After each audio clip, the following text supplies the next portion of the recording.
Today we're gonna grill some salmon. We're gonna show you the best way to cook salmon and the importance of indirect heat on cooking salmon versus a lot of the ways people show you to cook salmon is with direct heat over a flame or in an oven. And they, maybe some of their YouTube channels, they pronounce salmon salmon, but in the Pacific Northwest, we're gonna show you the best way to cook a nice thick piece of king salmon. We're gonna start here by picking out our fillet, and we've had a good year this year. This is one of our freezers packed full of salmon and all kinds of other stuff. But I'm gonna go with this this king king I caught on the bogey last year, 2019. Nice thick piece here, and nice belly piece. Even though this has been in here for a year, I'm just gonna cook up fantastic using the method we use to cook salmon on the grill in the Pacific Northwest. So here we go. I want to show you indirect heat method of cooking a really nice fillet of salmon. I don't know if you can get closer on this, but this is about maybe 1.5 to 2 inches of thickness in this fillet, and there's a big difference between this part of the meat and this part of the meat, and the thickness, the belly versus the top of the salmon. And this came off of a big, probably 20-pound plus king salmon we got on the Olympic Peninsula last year. If you cook this over direct heat, if you put this on the grill and cook this thing, and you need it to be done and all the way in the thickest part, the texture's gonna be all off. It's gonna be dry. It's gonna be chewy and just kind of like, just not what we associate with great tasting salmon. This could be a great tasting salmon meal with the quality of this king salmon. So many times people, when they don't like salmon, it's because someone's just kind of thrown it on the grill, or they throw it in the oven, they just cook it until it's just done. It's really easy to overcook salmon, especially big thick pieces of salmon. And then they baste it with all kinds of crazy spices and sugary stuff, and it's basically it's like eating nicely seasoned cardboard. It's and they associate that with salmon. They go, oh, I don't really like salmon. But there's a better way to cook your good salmon. You can even cook a smaller fillet like this, and it's gonna taste, I think, better than the direct heat method. And that's what we're gonna show you. So if you're out there and you're skeptical and you don't like salmon and you've never had it this way, you got to give this a try. You got to keep watching and watch what we do with the salmon, because it's going to taste absolutely amazing. It's going to take a little bit longer to cook this way, but it's going to taste just absolutely awesome. So this is a much smaller whole fillet. This is on a smaller resident coho we caught back in June, and you can get away with direct heat cooking a fillet like this. This might be more of what you'll see in the grocery store. You buy some wild caught coho salmon, or maybe sockeye salmon.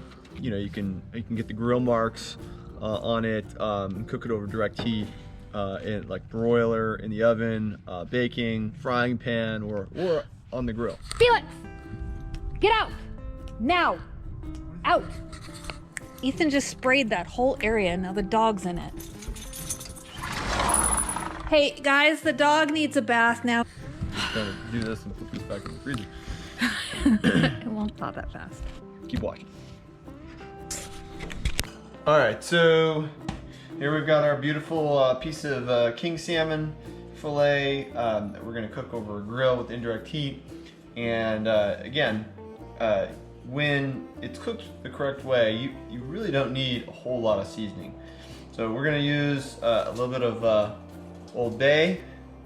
You can use, you can go simple as,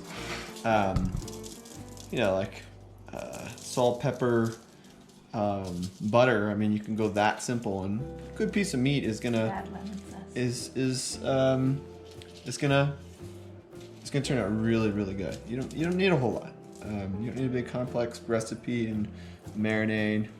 Here we got some good flavor on the outside. We're gonna put a little bit of Johnny's seasoning salt, just a dash of that. little bit of I salt. make a seafood one that's really good. Salt on here. All right, and then we're just gonna finish it off by putting a big old slab of butter on there. That'll melt and keep it nice and moist as we're cooking it for probably 45 minutes to an hour, something like that. All right, we're gonna cover it in tin foil. Now, if I had a, if I was gonna do this with a smoker or like a Traeger, something like that, that I could get some good smoke, I wouldn't be covering it entirely. But I'm just using a propane barbecue. Not my favorite, but I just want to show an incredibly simple, easy way to do it. You don't need some, fancy smoker to do it really well. So I'm just going to show you with a propane grill. Here we go. We are ready to get this onto the grill. One burner on, the other two off. And remember, this is my belly side. This is my thinner side. So I'm going to position that away from the heat. And I'm going to put the heat source closest to the thickest part of salmon. The salmon, I'm going to close this. And again, we're going to cook this for about an hour, 45 minutes, something like that. We'll probably check it in about half an hour, see how we're doing. We'll talk about when you know that your salmon's done. We're checking on this. It's about dinner time. And it is looking good. Oh my goodness. See, when it's done, you'll have this white stuff coming out. And it'll just be kind of flaky. See that flakiness? That's just perfect doneness right there. With see how juicy it is? You're not gonna get that with direct heat. But then you lose so much flavor and moisture. This is the bomb.